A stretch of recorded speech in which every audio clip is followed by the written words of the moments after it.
अस्सलामुअलैकुम। मेरा नाम तस्लीम है ते ਤੁਹਾਡੀ तरफों ना 8ਵੀਂ दफ़ा मेरे डायलिसिस की एक माह की फीस जमा हो गई है। तो साल तो भाई मेरे गुर्दे फेल हो गए ने, 2 साल तो मैं वाश करा रही हाँ। तो पहले बड़ा मसला हुंदा सी वाश करवाउण दा, ते हुण तुसी एक माह की फीस जमा करा दिंदे हो तो बआसानी मैं वाश करा लैनी हाँ। तुहाडा बहुत बहुत शुक्रिया। अल्लाह ताला तुहानू सेहत तंदुरुस्ती वाली लंबी ज़िंदगी दे, हमेशा खुश रखे ते अल्लाह ताला तुहानू ज़्यादा रिज़्क अता फरमाए।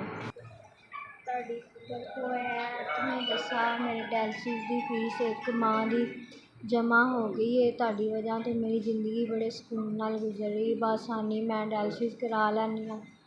अगर 9 होण 10 होण जिन्ने भी होण ऐ फीस च हो जांदे ने।